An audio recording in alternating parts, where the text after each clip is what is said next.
Hey, good afternoon. Robb Braun here again. Thursday afternoon. So a couple updates. A lot of things on my mind right here. First of all, I hope you are safe. I hope you are well. I hope you're finding what I've been sharing is valuable. I loved those that have chosen to publicly engage in conversation and those privately engaging in conversation. I've dug all of those. That's what I really wanted from this, and I want this to continue. To ask questions, engage in conversation, and talk about this stuff because it just needs talked about.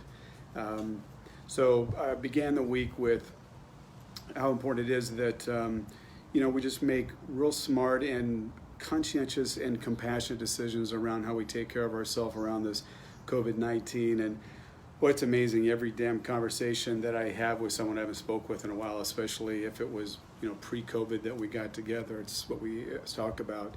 And I've yet to talk with anyone in my circle that isn't just playing it smart without being stupid about it or feeling victimized by it. And then talking about how important it is that we be involved in our 2020 election, and again, making efforts to get folks out to vote. I participated in a phone bank on Monday, and again, there was a couple of people that did ask for the information to be able to be a part of that, and I tell you, after the first time I did, I was really a little bit nervous because you got to follow a script a little bit, but it ends up just being fun and engaging. And it's amazing how receptive folks are to what it is that we were doing, and encouraging folks to just get themselves registered and, of course, make sure to get out and vote. I'm going to talk a little bit about what happened in Georgia, but I'm going to share that in the context of what I'm about to talk about here today. So in this idea of looking at social injustice, obviously the incident that happened with George Floyd is what really fucking blew it all up. But it's not what was creating the heat, because we know that if we're paying attention to the news, there have been so damn many incidences, and of course some of late. And this was the one that caused everything to finally get exposed, everything to finally happen. And I'm pretty excited about some of the changes already happened, some of the action that's being taken, and naturally there's going to be folks out there that are going to be on the extreme other side of it, and that's okay. It's just like when I talked about the elections. It's okay that there's folks out there that believe that Trump is it. It's all right. They're a smaller percentage. Let them believe, let them their thing, but we've got to be proactive in doing our thing. And that's going to be the same thing with righting social inequities going on. And where I want to talk about today, and I decided to split this up in a couple parts, and the one is address something that took me a long time to understand, but once I did understand it, it has freed me up in so many ways to have clarity on what my parts and my roles are in supporting and being proactive in addressing these social inequities. And the idea, and by the way, first of all, I want to give just so much credit to the ManKind Project. I would not be where I am as a man, and not that I have figured it all out, but the parts that I have figured out, or the parts that I've understood or dared to understand or dared to know in me, would not have been possible were it not for the ManKind Project in instilling how important it is that in order for the world to get right, I got to get right, and I got to take a look at my part and how I contribute to what's fucked up out there. And it's not about taking blame, it's about taking a look at my part. And around the issues of awareness of diversity and really understanding the kind of privilege that I walk about in, being white, being a man, being straight, even having a few dollars in my pocket, and how that does things for me. So I want to acknowledge a few men, and they might not even be see this right here, but without them, I would have taken the easy route, and what they did was they made it hard, and it was painful, but it was necessary, and not anything that they necessarily did. One of the first men was Robert Powell, out in DC, and a workshop that I participated in his. Troy Harden was another one that for a brief moment was trying to mentor me on this stuff, and this stuff meaning, my place as a white man and my contributions to what's going on with men of color and people of color. And the young men and the men in Chicago that I got to participate with. Carl Jepson, he was a man who was profoundly instrumental. Man, Richard Herrera, I haven't seen in a long time, but he called me out on a lot of shit early on. And Brian Pollard, he goes by Barry now, down in San Diego. And there's many other men, but these were the men that were willing to really hold the heat to me. And it's important that I'm not just talking out of my ass and read a good book or something, that I got a chance to really explore this stuff. Now, reading some good books, real important, and I'm going to save that for tomorrow, and some recommendations around what we can do to get more educated, gain more understanding. But the idea of having white privilege or unearned privilege, the moment I heard that, and by the way, what I wanted to do is I followed a couple tweets today and just saw the backlash to people not wanting to take a look at this white or unearned privilege. And some of the comments I saw were, quit asking me to feel guilty about my life, which that's not what it's about. This was a great one. Whites are a majority in half the states, or they're a minority in half the states. So, or they said half or half a dozen states is what it was. So obviously if whites aren't in the majority, they're saying then they don't have the privilege, right? Which is bullshit. I'm not apologizing because I'm white, and this was a good one. Actually, it's probably my favorite one. If I don't know I have the privilege, then obviously the privilege doesn't exist. That was a good one. So my struggle was that I didn't come from what I perceived was privilege. I would fall in the category of growing up poor white trash. That would have been it, and I had to do my own work about how to, as a man, not seeing myself identifying with the trailer that I grew up with at times in space number 17, or the house behind the landlord's house that we grew up in. And so when I first started hearing about this idea, and I was doing a workshop on what was called isms and issues, that was addressing racism, addressing sexism, addressing homophobia, xenophobia, addressing these issues, and man, I just, when they tried laying on this idea that I have privilege, I was like, are you kidding me? If I had let where I came from dictate, I would have had nothing today. I worked for everything, nothing was given to me, and this was my response back. And I was resistant, and I was pissed, and I wasn't going to take on shit that wasn't mine. And the one thing that really, really stuck, and this is where it came from Robert Powell, that first workshop that I took. And he said that the power is always in, regardless of what the current numbers look like, the power is always in the individual who regularly holds the social power in the construct.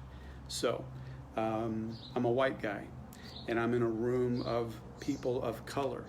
Now, I might in the moment be outnumbered, I might in the moment be the minority, but we all know in that room, the moment we all walk outside the doors, we know who holds the social power.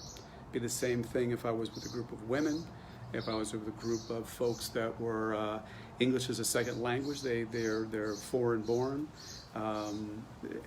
across the board. And that's when it began to really, really, really sink in. And then as I began to understand, what I was also able to recognize was, even though I had to work for everything, I didn't have to work extra hard. I didn't have to overcome. What I was able to do, I could dress myself up and get a haircut and learn how to be socially apt out there, and no one would know that I didn't come from any money. So though though I had to work harder to get where it is that I got to, I didn't have to go through obstacles that other people have to. I just didn't. And I know without a doubt that being white helped me to not have to overcome the social shit, along with having to overcome the psychology and all the stuff about being born into the family that I was born into, and what I had to deal with growing up, and the names I was called because I always had used clothes and stuff like that. So, but that was easy to overcome once I was able to remove myself. The term I used to use is, if I can clean up well, I can pass. So what I was able to do was realize that I'm able to walk about my planet fairly unscathed. I don't have to overcome. Now, that doesn't mean that there aren't obstacles that I don't encounter in the world, but I think about this, and this may be helpful also. I think about, as a young man growing up, from 16 till I think the last time was, maybe it's 24, 25 years old. I was arrested 8 times. I was wild. The first time was when I was 16, and nearly every one of them involved drinking or fighting or stealing a car. I mean, all kinds of crazy shit. That's who I was, and that was a lot of anger. There was a lot of, pent up stuff and lashing out and all that. So, but here's what I believe to be absolutely certain, that because I'm white, because I was likable, because I didn't, and I say likable because I wasn't like this aggressive threat out there, but I was white. I got let go. I spent a night in jail a few times. I got let go. I took a swing at a cop. I got let go. I tried kicking windows out of a car one time. Now, some of you were thinking, God, I thought Robb was a nice guy. Now he ain't. That was just my young wildness. I got let go. Nobody shot me. I never had a gun pulled on me. Nothing. I got a pass because I was a stupid white kid. I know today there's no way I'd be sitting in my neighborhood. There's no way I'd be breathing today. There's no way I would if I had done what I'd done and I was a young black man. I just don't believe it. And that tells me that there's a couple different standards going on out there, and that tells me that I get to walk around with a kind of privilege, not because of anything other than just how I happen to be born. And because of that, and this is where I come in right now. Because of that, I believe I have a responsibility now to do something with that. Now, I'm not to be like we see in so damn many movies, where we see people of color where they overcome something because some good old white boy or a good white person came in to be the hero. That's not what I'm here to be.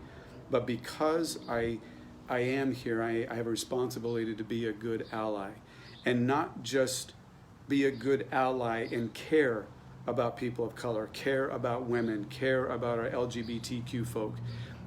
Not just care about them, but to do something about it.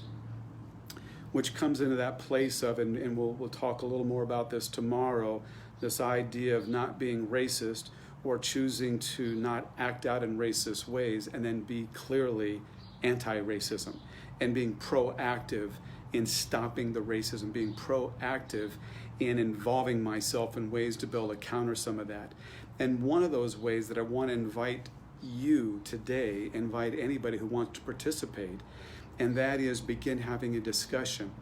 I had set this up originally to be a meetup in person, but with the state of things right here, and then I put it on pause, and now Meetup has made it real possible to go ahead and do this virtually. So what I've done is I've set up a meetup. Right now I'm the only member because I reframed it. I'm doing it all over again. And if you're interested, and what I'll do after I shoot this video is I'll go ahead and get the link, put it in here. It's a place where you can be a part of. And what I want to start doing is creating a conversation for white people to start talking about our whiteness, start talking about our privilege, start talking about our roles, start talking about our confusion and pain and stuff around that, and whatever comes up around there. I have learned a lot of things, and it doesn't mean that I have gone through all this gracefully at all. And I also took an anti-racism workshop. Patty Dye is her first name, and I wish I could remember her partner. Fantastic. And I learned a lot from that about truly being anti-racist and against racism and doing it proactively and all that. So I want to be able to start a conversation. So the purpose of the meetup is for folks who are like me to come together and talk. And something very, very important in this one, that is not at the exclusion of others. If you fit one of those what we call targeted communities, a person of color or a woman or someone who's part of the LGBT community and wants to be a part of that, I want you to be a part of that. What I'm clear is I don't want you carrying the burden of our work, of our discoveries, of our conversations, of our getting right with ourselves, dealing with whatever shame or whatever's going on that we're going through to get ourselves right so we then can redefine our social responsibility. Redefine, by the way, is the title of the meetup. So anybody who wants to be a part of a respectful, thoughtful, honest, deep look at whiteness, at being white, at looking at those of us who walk around with a ton of privilege and what we can do with that privilege and how we can support each other and getting ourselves right in relationship to that, and then doing some good out there in support of, I want to put a ending right there, in support of those other good movements out there. So if you feel so inclined, and by all means, you don't need that to be the only place. I would love to see your comments here. I'd love to see your feedback. I'd love to see your questions. If you too have some resources out there to share with other folks, that would be awesome. And I do have some others as well. So this will be a time when I am going to start sharing some things. But minimally, I will go ahead and share the link to that meetup for you to be able to go in there, and I don't know how it works. I think it's an RSVP, and then you get the link to the Zoom link and be a part of that, and everyone's welcome. And there's a few rules in there, and no nasty shit, no mean shit, no name calling, no attacking anybody. But outside of that, man, come honest, come raw, come willing to explore. And it's not me trying to convince. It's not a group of anybody trying to lay anything on you. It's truly a place to be able to be honest and explore. I'd love for you to be a part of it. So with that, I'm gonna go ahead and conclude this just to bring it to a close. And that is, let's not be afraid of having these conversations and really taking a look at what our role is. And I am so open. And right now, obviously, we're talking about race because it is what's just in our face. So that's what we're going to lead with, but that's not what we're going to limit ourselves to, because I most definitely want to make sure there's space for whatever you feel energized to support beyond what's happening after, well, right now. For those of you that wish to continue to lean into dealing with the racist issues out there, by all means, that's where I'm going to be putting a lot of my energy into. Those that wish to begin right here, but then that energetically wish to be able to put their energies into writing the gender issues. Let's make space for that. Dealing with the issues around sexual orientation, the issues around transgender, the issues around immigration. I don't want this to be limited. We'll start where we are right now. We'll start with what's right up here, but then we'll allow folks to allow it to evolve in the way that they want it.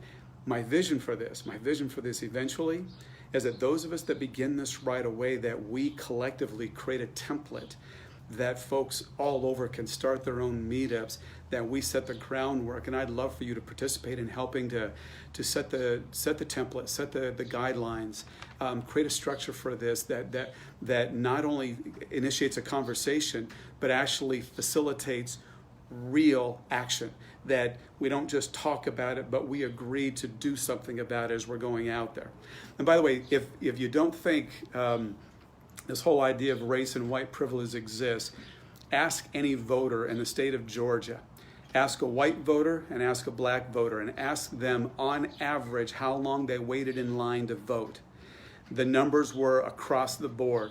In more of the black communities, there were issues with the machines. There were issues with there being enough ballots. There were waits up to 7 hours that most folks in white communities did not have to experience. That's an example right there. So we can continue this more, and we can continue to give ideas, and I'm most definitely here to challenge the notion that it doesn't exist. One way that I know it exists for me is when I get a notice from